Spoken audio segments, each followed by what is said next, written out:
Yeah. Hi everyone. Every cancer patient has his own unique story to tell, and I have my own. From time to time, I come across some, let's just say, some people who had more than their fair share. There are some interviews already on our channel, and you can go and watch them.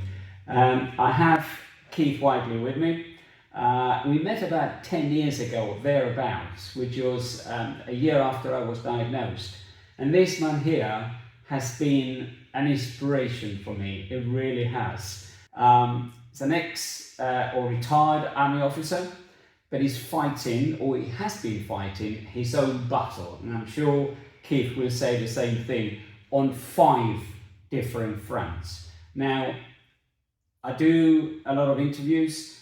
I do have a charity, a cancer charity, and I've heard people having 3 cancers. But when you have 5, then obviously I take my hat off to you.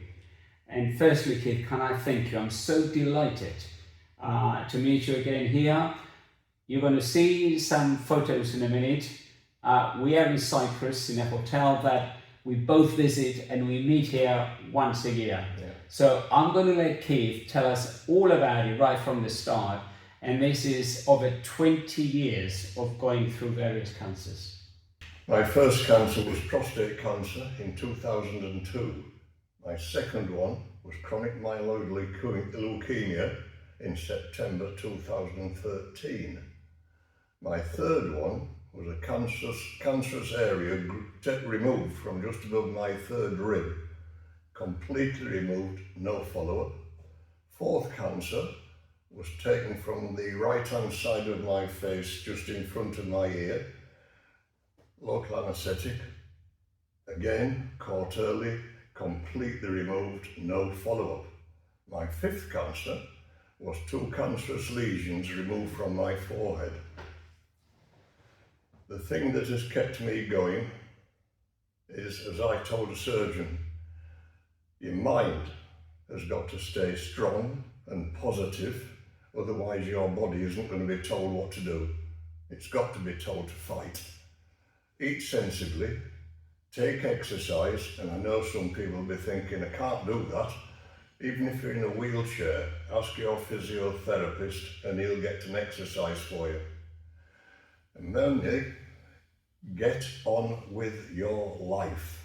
Don't let it cause you to just sit in a chair saying, I've got cancer, I can't go anywhere. You can. And I have proved that. What was the worst of the 5 that you had to overcome? Difficult question. Whenever I mention cancer, it's difficult. That's what I said at the beginning. Each one of them has got its own problems. But the ones, I suppose the first 2 were the worst. Yeah. Because the other 3 were completely removed and no follow-up treatment. Yeah. Well, the first one has left me with waterworks problem, which will be with me for life. Yeah. And the other one, I'm on cancer every day, cancer treatment every day. Yeah. And will be for the rest of my life. Which is the leukemia. Isn't it? Is it the one you take? Daily dose of tablets for my chemotherapy. Yeah. Yeah.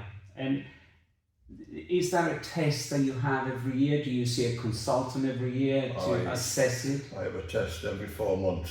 Every 4 A months. blood test, they test the cancer cells, right. And any adjustments then they make. Okay. I know you had a rough year.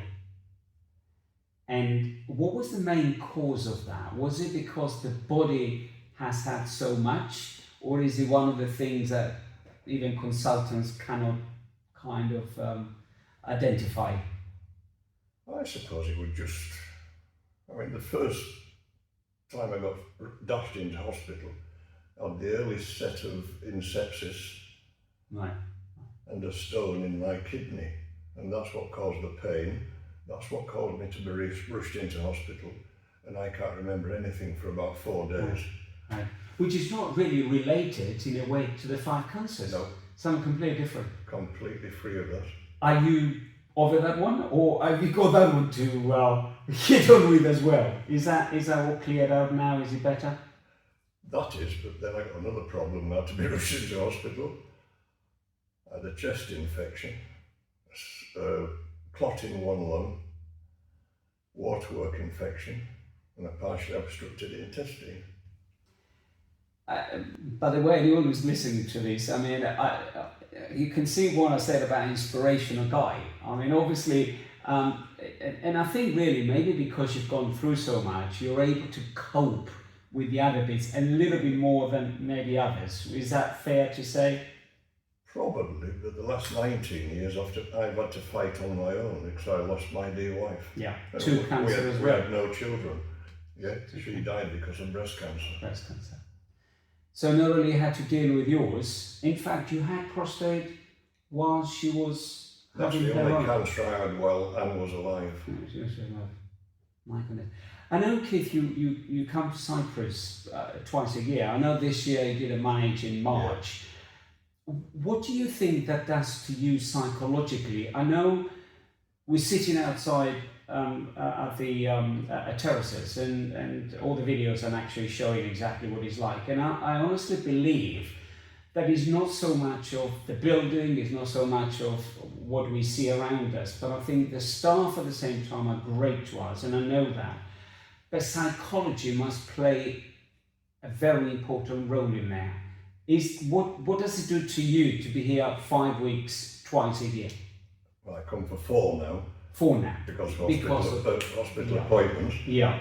But I started, when I first started daily chemotherapy, the winter months, the cold and damp just absolutely floored me. And so that's when I started coming in November and March. Mm-hmm. But then I found it was doing me so much good because at home I'm on my own. I do get visitors, but not many.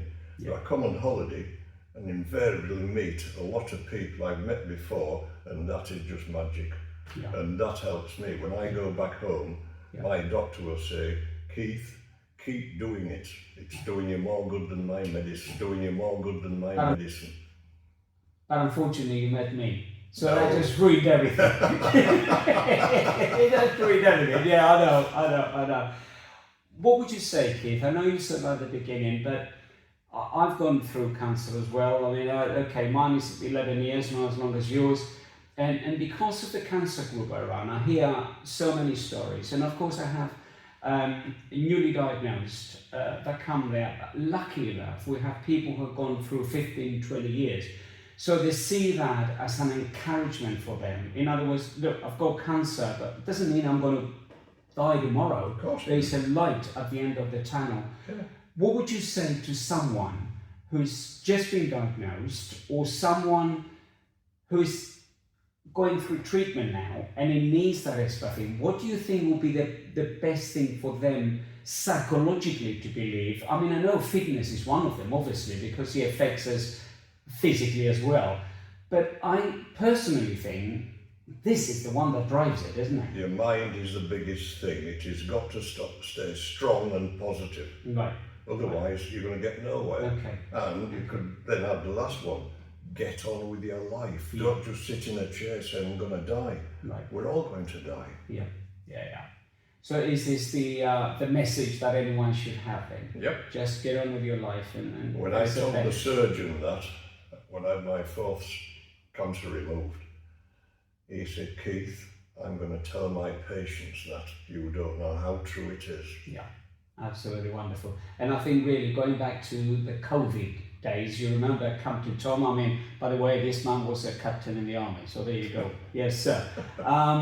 And he used to say, there is tomorrow will be a better day. Yeah. If we take that approach as well, then it will be a better day. Because I found psychologically, if you're feeling down, you're going to keep on free fall, and it will be very difficult to get up after that. So somehow we need to stop that. Yes, he was a bit confused because he said, you're 80 years old, this is your 4th cancer. How in hell do you do it? Excuse my language, that was his. I said, it's all in your mind mainly. Your mind has got to stay strong and positive, otherwise your body isn't going to fight. Eat healthily, take exercise, and even disabled people can get their physio to give them exercises to do. But the main thing, apart from your mind, is get on with your life. Go on holiday, enjoy yourself. Keith, it's been an absolute pleasure. I've said it so many times to you over the years that you have been my inspiration where I needed somebody to be there. And having met you in a hotel in Cyprus on holiday, I mean, my golly, and all these years we stayed together. So you helped me enormously, and I'm just hoping these interviews that we do, I don't like calling them interviews, but nevertheless, it's just a cancer story of someone. And I just hope they do something for somebody, and maybe, just maybe, that they need that little kick, you know. And I know for a fact that if you're talking to relatives and friends, somehow it's a little bit different. If you talk to somebody who's gone through it and it's a stranger to you, I think maybe you take more notice, and I think that's really what we're all trying to do. This is a wonderful one. I've been waiting for a couple of years now to do this, and I'm delighted. I'm absolutely delighted. So thank you, Keith. It's my pleasure to help anybody, Andy, as you know. I know, and let's just hope we do something. Yeah. Absolutely. Thank you, my friend. Thank you, my friend. And I know I'm going to be going back in a couple of days, but I know you've got another 4 weeks or 3.5 weeks here. Enjoy them. I will. And thank you so much. Yeah. Thank you.